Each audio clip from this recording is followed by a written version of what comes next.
This content is brought to you by Kim Westland Incorporated, helping you create a vision for your life. Well, hello, I'm your host, Kim Westland, and thank you for joining Create Your Vision podcast. Do you realize that most people today don't know what their highest values are? So, we're going to talk about why tapping into your values is so important and also how they connect to the vision for your life. And I'm so excited to have this discussion with Robert McPhee. He's the creator of Excellent Decisions, values-based leadership program, and the author of Living a Values-Based Life. He is also the former director of training for the Canfield Training Group and worked closely for many years with the one and only Jack Canfield, the co-creator of the Chicken Soup for the Soul series and the author of The Success Principles. So I feel like I have the ultimate values expert here with me today, and I can't wait to dive into this discussion. So welcome to you, Robert. Wow, that's a lot of pressure. The ultimate values expert. Wow. That's how I kind of see you. Yes, Okay. absolutely. Well, and it's funny you were mentioning my work with Jack, which I'm so thrilled to have the opportunity to have worked with him and be a friend of his, and he's a mentor of mine. And yet I just had to give him a hard time earlier this week because he was recommending someone else's values work. I was like, Jack, come on, man. Like, Well, you got a little bit of competition out there, but yeah, based there. on our previous discussions and this amazing book that I have right here, I actually picked this up a few months back, and you really made thinking about values practical. In fact, I told you I read your book in one day, and I just kind of immediately started implementing some of the work that you outlined in my own life, in my own career. I kind of see it as a bit of a manual that I can refer back to and revisit from time to time. And so I just love for you to start off, if you don't mind, by giving us a little bit of background into your story and telling us how you started this work around values. Okay. Yeah. Well, and it's interesting, and that's really, there's a big connection to your work with vision that we talked about before. I think probably the logical place is to start with that work that I was doing with Jack. I was a student of his and just loved his work so much. I then was supporting his work as a volunteer at his live trainings, and then ended up shifting into taking an active role in his organization, actually became the director of training, not on the Chicken Soup for the Soul side of his business, which is what he's actually best known for, but the book you mentioned in introducing me, The Success Principles. He is really one of the best out there in terms of teaching people how to create the life they really want, create the results and experiences they really want in their life. So I was completely blessed to work with him for about 8 years very closely. And it was while my children were really young. I tell people I had an unfair advantage as a parent because I'm like hanging around with Jack Canfield while my kids were really young.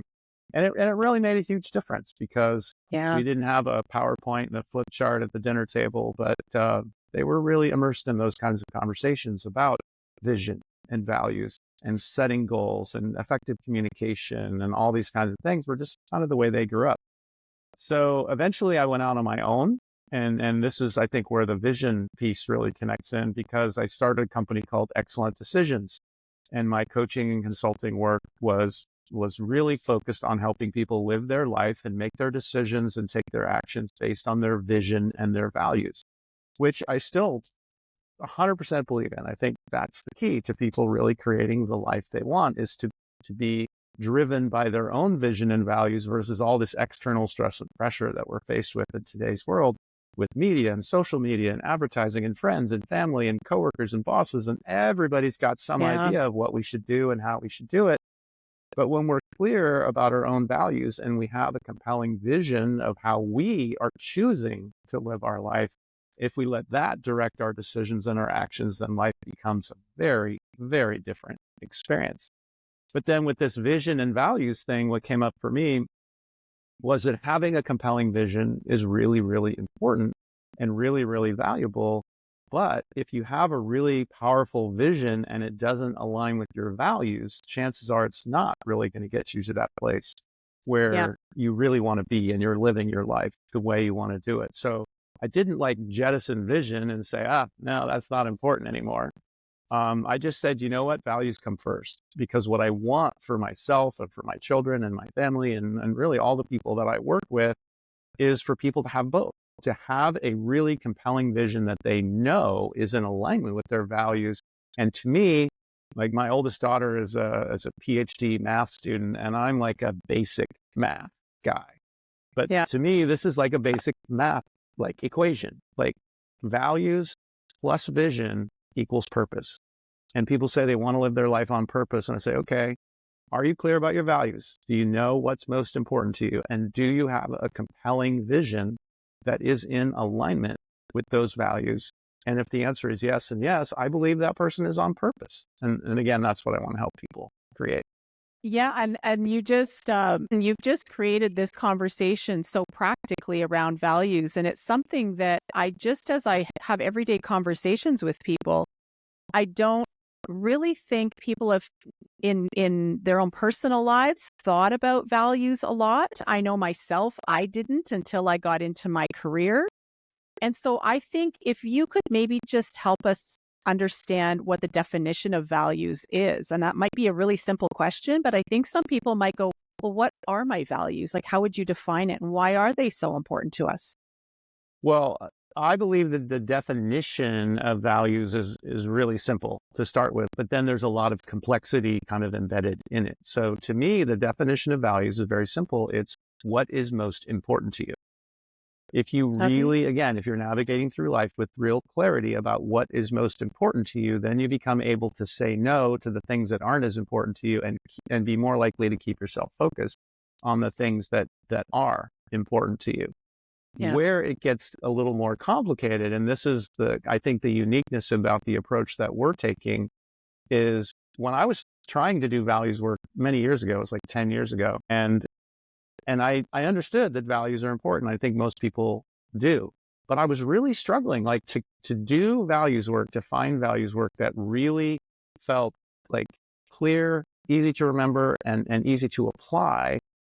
I couldn't, like, I wasn't able to find anything. Like, it wasn't working for me. It was confusing. Like, Yeah. I knew it was important. I knew it would be helpful, but it just never really clicked for me. And I tell people I've been doing this work, coaching, consulting type work for 25 so years now. And I only have 3 pieces of original content. And what emerged for me, 'cause, I'm like, there's not that much original content out there. We're all learning from others and incorporating it into our work and all of it. Most of it's recycled, which is fine. It's still just as valuable.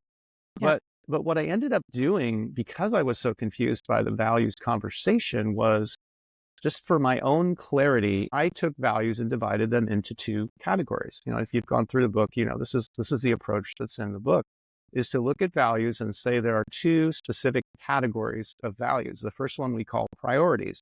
What is most important to you? The areas of your life that you want to make sure you're putting your time and attention on, again, to create the results and experiences you really want. So those are your priorities. So like for me, my relationship with my children is an area of my life. It's a priority for me. It's important to me. I want to put time and attention on that. My health and well-being, the contribution that I want to make, creating a successful business. These are all areas of my life that I've chosen to identify as the most important to me. So Yeah. I want to put my time and attention on those. And then there's a second category that we call ways of being, which is qualities and characteristics. It's how I want to show up in the world. It's how I want other people to experience who I really am. And it's, for me, again, it's words like humility and kindness and caring and peaceful and calm and aware and strong. Like, that's how I want to show up in the world. Those are the words that I've chosen from. There's a lot of adjectives out there, right? But those are the ones I've chosen, like, especially humility. Like actually the top 2 for me are humility and care, like kindness and care. Those are the 2 that are like it's really important to me that I show up in the world that way. But kindness and care is different than health and well-being. It's Yeah, it just, to is. me, it's just different. And that was why I was confused, because I was putting kindness and care, which is important to me, in the same basket as as my health and well-being. And it was like, huh? Like, now what do I do? Like, how do I, then I have to figure out how they fit together and do it. But when I broke them into two separate categories, I can literally look at my list of priorities and I can ask myself a yes or no question. Am I putting my time and attention in those areas or not? Am I letting the media and the social media and the advertising and the friends and family and work coworkers and whatever, am I letting them pull me away from those things? Or am I Right. putting my time and attention in those areas? And the same thing with my ways of being. Before we started recording, I was telling you, I just got back from this conference and it was a really important group that I co-founded years ago, and our co-founder had passed away, and it was very emotional. There was a lot going on. I was being pulled into a leadership role, and it was really important for me in those circumstances to be clear about my ways of being, like how I want to show up, because with all that emotion and all these logistics going on, I could have gotten pulled so far away from really being the person that I want to be, especially under circumstances like that. So the clarity, I can say, I can look back on that event and say, did I show up as kind and caring? And I really did. Did I show up with humility? I could have said, okay, now I'm the founder and I'm the all Right. wise and knowing being, and let me tell you how this is going to go. I don't want that to be who I am. So it was coming from a place of humility and calm and peaceful amidst all the chaos that was going on. And without knowing that those are the ways of being that are most important to me, it would have been really easy to get pulled off in, who knows what direction under all that emotion and logistical chaos that was happening in the organization. Yeah, such good points. And when I hear you talk, I think most of us think we know what is important to us, like what values, but it's not until you really dive into this work, you kind of dig in a few layers and you start asking the questions, and maybe what you thought was important isn't as It's important, such a good point, because you know right? what? We do live in the world where there's all these external influences. And when we ask Yeah. people, I call it the cocktail party question, what do you do? What's important to you? And we think of the things that always come up. I want to make more money. I want a bigger house. I want a nicer car or whatever. We live in a world that tells us all those things are really important. And I'm not saying they're not. Like, it's great to have a nice house and a nice car and plenty of money to be able to live the life you want to live. But when we really do this deep values work, those things come up on the list, and money is a whole separate conversation. It's really interesting Yeah. how the money conversation comes together with the values conversation, because people think money is important. And we live in a society where having enough money is important, but the money itself isn't important. The money itself isn't even a real thing. It's a tool. The money is only important relative to, having a secure living situation, or, being able to do the things that you want to do, values, you know, like the money enables us to do those things, but the money itself is literally a made up concept. I mean, it's not even a real thing. So that's really interesting, but you're absolutely right. Like, people, and I remember when I was first working with Jack, he would facilitate exercises to get people to go to deeper levels on questions like this. Hmm. And we would sit down and do what's called a partner exercise, where multiple times you would ask a question. Like, you could ask a question like what we talked about with the definition of values, like, what is important to you? And I could, you and I could take a couple of minutes and I could just say, what is important to you and what else is important to you? And we could just make a list. And for most people, the first things that come up are the things that we all think of. I want to make more money. I want a nicer house. But she keeps asking, I got to come up with more. And then we get into, okay, yeah, like my relationships with my children, and really Yeah. making a contribution in the world and making the world a better place. And maybe there's some cause, maybe it's climate change or hunger or violence or whatever. Like, maybe Hmm. there's some cause that for some reason is really near and dear to your heart. And it might not be the first answer that comes up, but if we keep asking, we get there. And people go, that's I what's didn't really, realize. Yeah. like really important to me. Yeah, I still have a job and I still need to make money and I would like a nicer house and whatever. That's fine. Again, I have no problem with that. But that moment where people realize, oh, that's what's really important to me. Yeah. It's kind of like why I do this work, because that's Yeah, aha. it makes me think about too sometimes how we compartmentalize our personal values and our professional values, Mhm. and those two things and how they work together. And in today's day and age, I feel like since the pandemic, we're having more conversations about lifestyle and how those things fit together and maybe how they can work better together and not be so compartmentalized. So it just makes me think about that as well. Yeah. Yeah. And when we're working with leaders, we tend to look at values through three different lenses. There's personal values of the leader, and then there's professional values, and there's almost like this belief that people have that they shouldn't be different. Like I should try and be the same person at work that I am at home. And I think that's really valid. Like we don't want to, be a jerk focused only on making money at work and then come home and be all, look how Right. wonderful I No, am. we don't. It's not a comfortable way to live. And at the same time, like for me personally, I told you, like, my ways of being, kindness and caring and humility. But you know what? Sometimes at work, like we need to get stuff done, and we talk about something, and you probably saw it in the book. We talk about borrowing values, and Yeah. it's perfectly okay to be disciplined and focused and strong at work, and not have it be in conflict with being kind and caring and with being humble. So we talk with leaders about, you can have your personal values, your highest values as an individual, and then you can have professional values as well, like the ways you want to show up at work, the things you do at work that are most important, that might be part of your personal values or might be separate from, and that's fine because there's things you do at work that you don't do at home. That's fine. But it's Yeah, good to absolutely. know them both and make sure you're not in that position of like, oh, they're different, so I feel like I have to be a different person at work.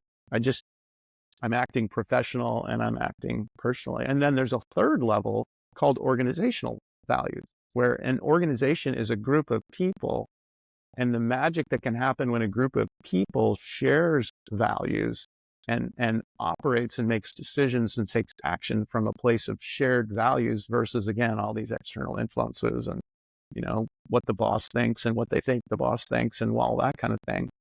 Organizations that operate from truly shared values are inspiring. Like read about Absolutely. Patagonia, read about Ben and Jerry's. Like these organizations, it's incredible what they accomplish and just how much easier business is. Not that business is always easy, No. but easier. Yeah. So Yeah, no, and that's a great point that you bring up, and just the alignment. That's the word I like to use, and it made me think about my own personal and professional values because these kinds of things, when you think about values, it's not really taught in school. It's not something I ever remember learning, at least in my age group. I don't remember doing that. And it came up when I got a job and I started a career, and values was introduced to me on the job so that I could start thinking about, well, what is the organization's values? But it never occurred to me about my own personal values for a very long time. So I have to ask you, at what point in life should we start considering our values? I know you doing some training with Jack Canfield, you brought it home with you every day, and your kids were privileged enough to hear you talk about these things. And I talk about it with my daughter as well, my family, but just because of the work I do. But when should we introduce or start thinking about these things in our lives? wow, I'm so biased. I think you know how I'm going to answer that question. I mean, as soon as possible, I think is the real answer. And there is, I think that when I work with parents, when I talk to parents about the work that I do, and I often hear the same question, like, should I be teaching my kids what they're, but values change over our lives. So it's not like we need to get the kids locked in on their values before they, hit kindergarten or something like that.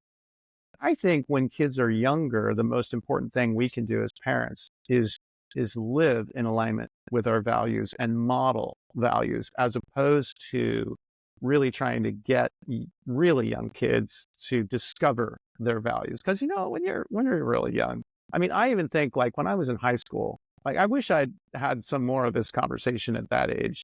But when we're young, like what's really important to us, like sports or going out and playing. And then that's, we want to let them be kids. It's one of the hardest things for me watching young people today and the decisions they have to make, like in middle school.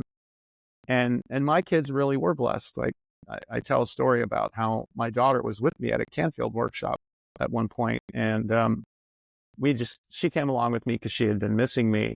And the deal was that she could come along, but it was a 1-day training, and she had to sit in the training room and just keep herself busy for the day of the training. She was like 12 years old, middle school. And then the next day, I would stay an extra day and we would go play. It was in Seattle, and we'd go to the aquarium or whatever we did. So during the workshop, I'm running around doing my thing, and running the assisting team and introducing Jack and facilitating and doing whatever I was doing. And at one point I was walking across the back of the room, and there's my daughter sitting there, and she's got the workshop, like the workshop workbook. Like, she's got the little manual that we handed out to all the participants, and she's sitting there following along with Jack teaching in front of the room. And I was like, oh my God, this is so cool. So I sat down next to her and just kind of observed for a minute. And I said, how's it going? And Jack was teaching this lesson about, it's kind of like the Eleanor Roosevelt, no one can hurt your feelings without your permission kind of lesson. Like, no one can make you feel bad. You get to decide whether to feel bad. And he teaches it in a really compelling way. And she looks at me and she goes, what if all the girls in middle school really understood this? I was like, wow. Like, she's bully proof, like in that moment, right? Like, the mean girls, like, have at it. She's immune. They can't get to her. She really got it. That's like, they powerful. can tell me I'm stupid. They can tell me I'm ugly. Whatever. But that's really about them, not about me. And I don't have to take that on. Yeah. So it was super, super cool. So it's good for young people to have those kinds of conversations and realize that they get to choose what's important. But it's not about like locking in your values for life, because values do change. My values are different now than when I was, first out of college or whatever. And they're going to be different, later when I get to the point where I'm retired or whatever. Values will change. But I want to go back to what you were talking. You brought up a really good point about, like, the first time you really got pulled into a values conversation was around, like, the organization. It was focused on the organization's values and the organization wanting the people who are working there to be clear about the values, which is good. That's valuable. It's good.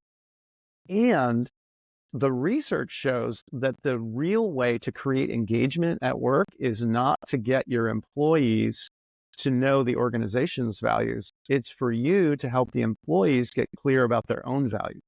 Yes. Because that's where people get really excited and really engaged, is when they know their own values, and then they look at the company they're working for and they go, oh my God, this is such a great place to work. It's so aligned with my values, with what's important to me. The work that we're doing, the way that we treat each other, it all aligns with what's really most important to me. And that's where people get really excited. And it makes sense when you talk about it, but it's not what most organizations do. Most organizations walk in with a pamphlet about the organization's values and an assignment to memorize them by Thursday. There's going to be a quiz or whatever. And people are like, okay, well. And the worst case is when they do that and they're, like, as a leadership team, they're not living in alignment with these values that are on the paper or on the wall or whatever. That's where it actually is worse than not having values at all. Well, and I will say the same thing about vision. Going into an organization and speaking about vision, it's very much the same kind of idea. When you start speaking, and of course, everybody wants to understand what the organizational vision is so that you know where you're going, where the organization is going. When it comes to personal values, that's when people light up and they understand who they are, what their what their vision and values are. And that's where they see the alignment with the company. That's where it makes sense to be there. And also on the flip side, somebody may be in a company with a vision that has nothing aligned with the company vision. And so then it becomes a matter of a light bulb going on sometimes and realizing, I need to make some shifts here. I need to make some adjustments. That could be within the company or completely in a different direction. I know one person in particular who completely left the corporate world and started her own company because that's what she was wired for and that's what she had a vision for. Didn't realize it with some of the things happening. So this work is really, really important. And one other thing that I'll mention is when you had said to model it, when should we address vision and values in our life, specifically values, are you actually modeling that behavior to the folks in your home and those around you? I couldn't agree more with that statement. I think that was a huge nugget of wisdom that you shared there, and just so, so important. Yeah, it really is critical. And you touched on something else too about like the woman who you said actually left corporate and went out on their own and whatever. And that's one of the big fears, I think, that leadership teams have about Yeah. doing this work. They say, well, what if you're saying I should have all my people get really clear about their values. Well, what if we do that and they leave? And my answer to that is, well, they might leave a little sooner, but if their values really don't align with your organization and the That's work that you're right. doing, they're going to be leaving eventually. And also, really, like, I get that hiring new people and whatever, that's not an ideal situation. But do you really want people working for your organization whose values aren't aligned?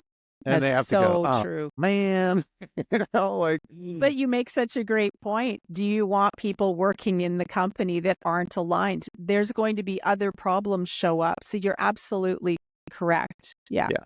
And the good thing, the good thing about doing values work, and I would imagine you experience the same thing doing the vision work, is when we get into these deeper conversations, most of the time we don't end up with people going, oh, that totally doesn't align with, what's most important to you totally Right. doesn't align with what's most important to me.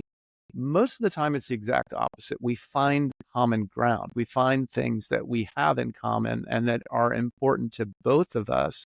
And we come together and we feel camaraderie and a shared vision and shared values. And again, that's where magic happens that just doesn't happen when people are just going to work and checking the boxes and doing what they do and going home and punching a clock and whatever.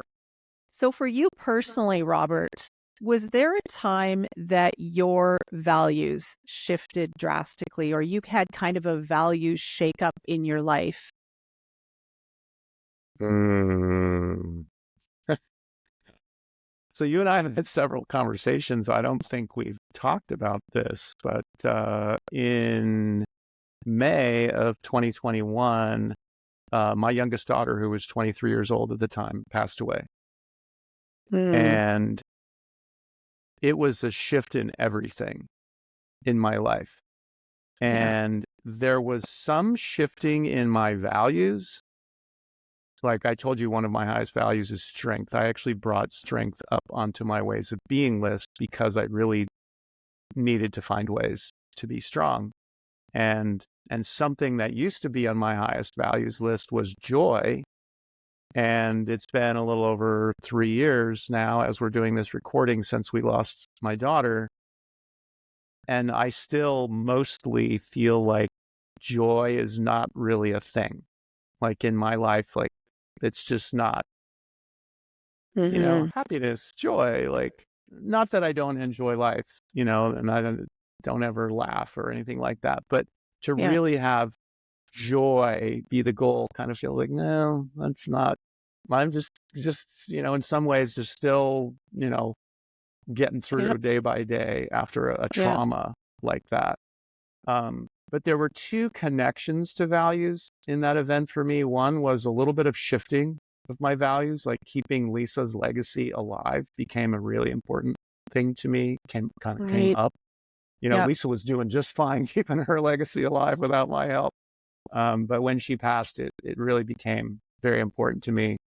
But the other thing that's kind of related to your question is that because I had done the values work and was clear about my values, including my number one value being my relationship, my number one priority being my relationship with my children. Like if you'd asked me that 5 years ago, I would have told you number one, most important thing, relationship with my children.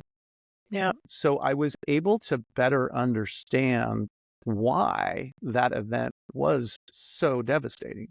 I mean, it was number one on my list, like Of course. these three things, like those are the most important thing to me in the world. Like, oh, I'm going to take one of those away. Well, it didn't make it any easier, but it made it easier for me to understand why it was so Yeah. devastating and not just be in the blender and not even knowing what the heck was going on. So I was very clear. It was really, and still is, really, really hard. And I Yeah. know exactly why, because that's the most important thing in my life. And it Yeah. got just wrong. Yeah. Thank you for sharing that. No, we had not had a personal conversation about that, but I just appreciate you sharing and being transparent because I know there will be people listening to this that can relate to that pain and heartache. And the fact that you had More than we already, know. There's right, so many people who are navigating through life. Like I've met so many people who, one of the things we have in common is we joined a club that none of us ever wanted to join in terms of, there's a really great book out there called It's Okay, You're Not Okay by Megan Devine. You can imagine in the work that I do and the kind of the people I hang out with, the number of people who sent me, you got to read this book, you got to take this class, you got to watch this video, whatever. And I was like, yeah, most of it I honestly found just not helpful.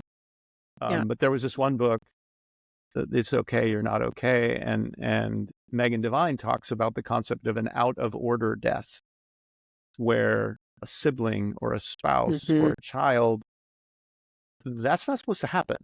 no, Like, as far as I know, there's only one way out. yeah, Grandparents, they yeah, pass away. Your yeah, parents get to a certain age and they pass away. And it's sad and it's hard. But when it's an out of order death, it's a very different experience. I mean, my mom passed away in 2020 and then my daughter passed away in 2021. So I kind of have these little bookends and I yeah, go, and I miss my mom. My mom was amazing. I'm so grateful. She was in her 80s. She was at home. She was with her family. She was immersed in her legacy, the most important thing to her. She died very peacefully.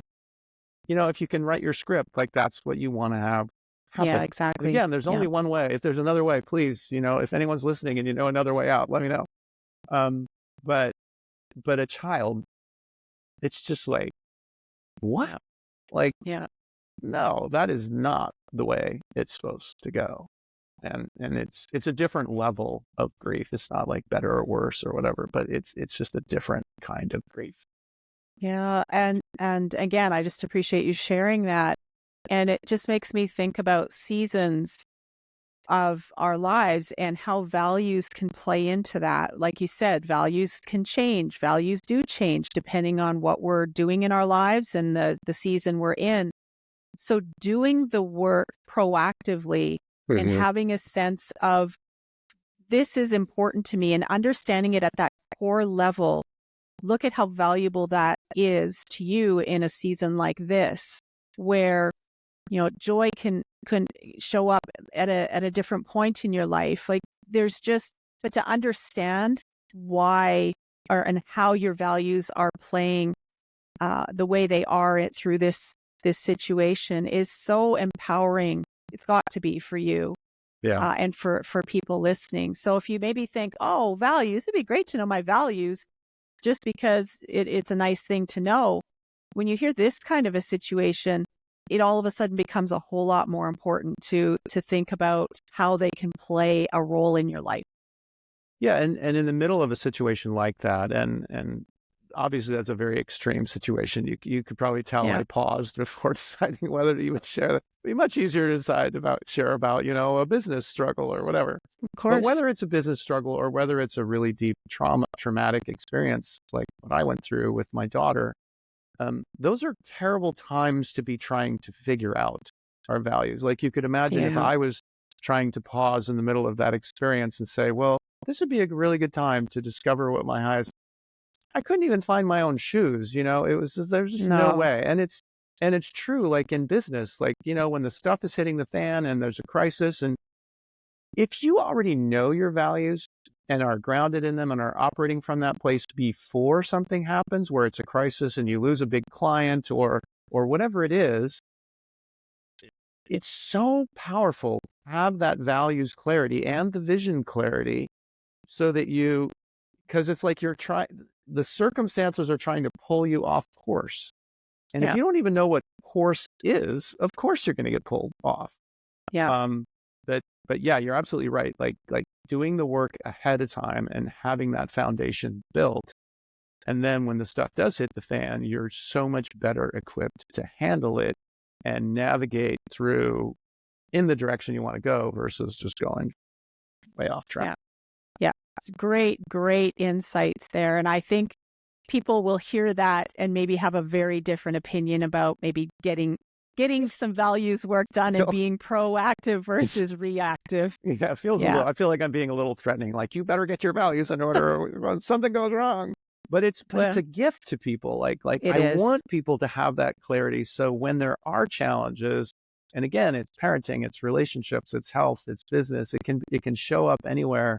But when we Yeah. really are clear about what's most important to us, I mean, imagine if I was going through that situation I described and I was letting all those external influences just push me in the direction they thought I should go. I mean, we live Right? in a world where most of us don't have much training or understanding about how to navigate through our own grief. And we certainly don't have really good information about how to support others when they're going through grief. So I That's mean, so I think of true. some of the things that people said to me, like if I was following their advice because I didn't know any better or didn't have that grounding in like my own values, like my goodness, it would have been a lot Yeah, harder. grief protocol is a thing. That's a whole other conversation, Yeah, but it's important. But I just so appreciate your view on values in a situation like that. So yeah. me doing the work with vision that I do, how do your values really link to your vision that you have for your life? Have you, I'm sure you have done that work, but can you maybe just briefly describe that? Well, like we talked about at the beginning, I think the connection between vision and values, one without the other, values without a vision is like an interesting intellectual exercise. But I mean, I'm super passionate about applying values. Like, the book is Living a Yes. Values-Based Life. It's discover, clarify, and then live and run your business or whatever in alignment with those values. Put them into action. And to me, that's creating a vision. Like Yes. uh, how do I put my values into action without doing it in the form of a vision? So they're so closely tied together. And one of the reasons I was so excited to connect with you here was because I believe values literally like turbocharge a vision. So the values without a Yeah. vision is just an interesting intellectual exercise. A vision without values, the chances of it actually being like, vision is like future oriented and taking you in a certain direction, the chances of it being the correct direction, and I mean correct just in the sense of creating what you want, taking you Hmm. where you want to go, with the values is like the compass. It's like the map. Like, we're going to go on a trip. Let's go. You just get in the car and drive. No, you got to have like a place where you want to go. And the chances of getting where you really want to go without a map or a compass seems really unlikely. So No. the values piece will kind of narrow it down, but also Yeah. accelerate the progress. Say no to the other things, have clarity of decision making. They're Yeah. just one without the other makes no sense to me. And again, that's part of the reason I was so excited to have this conversation with you. Like, you need me, I need you. We gotta do this together. It's true. It's true. And a great point to wrap up here is that's exactly with vision. It's about putting it into action.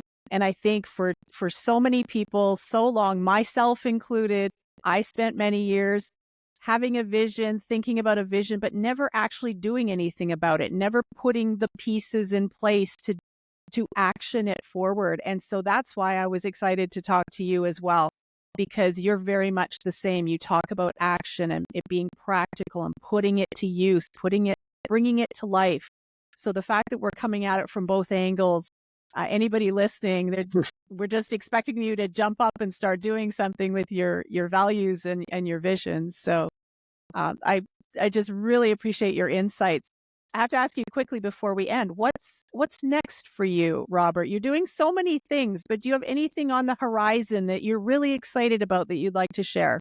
Well, the actual application of this values work is still relatively new for me. That Hmm. pivot that I talked about from excellent decisions and vision and values to the values based life, and really zeroing in first on values and then handing off the vision part to you.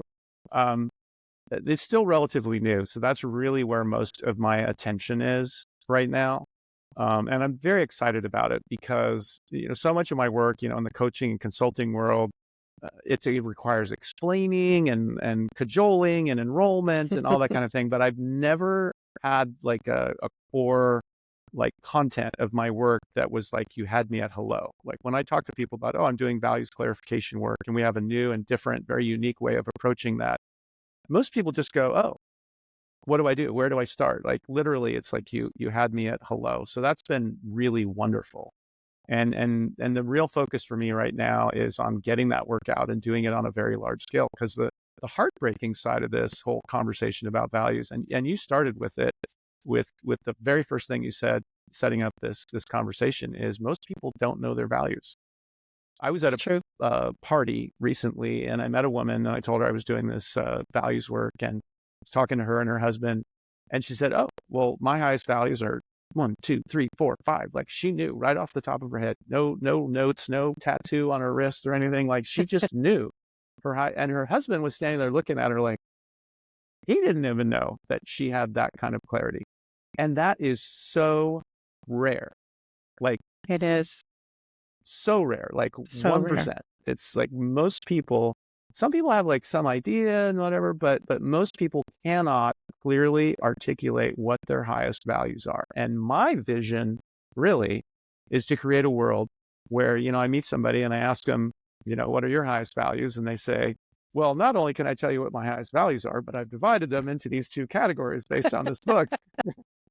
But I know the power from my own experience using this approach and from sharing it with people. I know the power. Like, I had a woman in a virtual workshop I did recently, and it was a 7-week process. We were together for 4 weeks and then 3 weeks off, and we had like a follow-up call.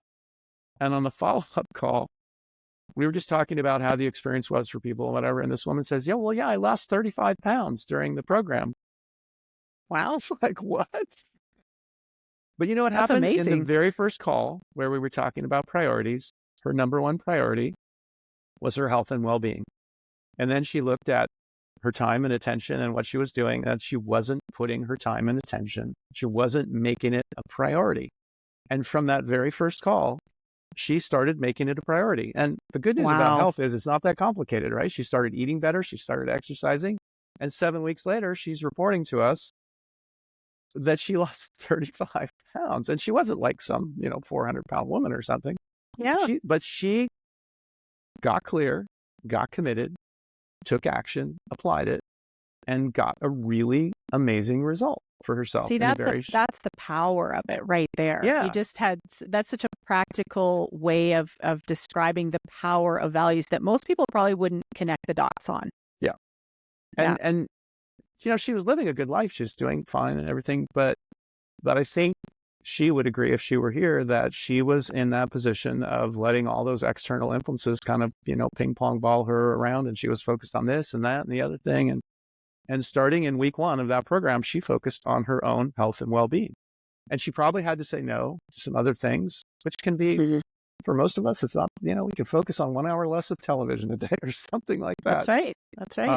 And really start creating something magical like she did with her health and well-being. That's so good. Well, I just want to thank you for your insights, Robert, and making the subject of values so easy and so practical. I really believe it's truly something all of us should have an understanding of for our lives and our businesses, just everything that we have going on, so we can bring more of our purpose into what we do.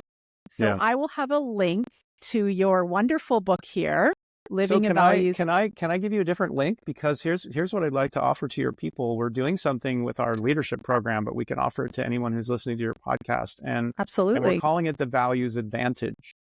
And what it is we created a short little assessment where people can take this concept of 2 different categories of values and take a first stab at it, like take a first pass at what their highest priorities are and what their most important ways of being are. And if people go to valuesadvantage.com, they'll get access to this little assessment, and they'll also be able to book a call. Right now it's with me because we're just starting to do this. And as long as I can keep up, I'm actually doing follow-up calls with people who do this exercise and want to get some feedback on what they came up with. So if people are interested in that, they can go to Values Advantage and again, start putting this conversation into action. Wow, that's an amazing offer. And you're doing these calls right now. So I feel like people are going to jump on this. And what a great offering. Thank you so much for offering that. No, we're thrilled to do it. Yeah. So if you want to explore your own values, we'll have that link as well in the description, and more about Robert and the additional work that he does as well. We'll have all of that information available to you. Thank you so much again, Robert. And of course, thank you to all of you for tuning in.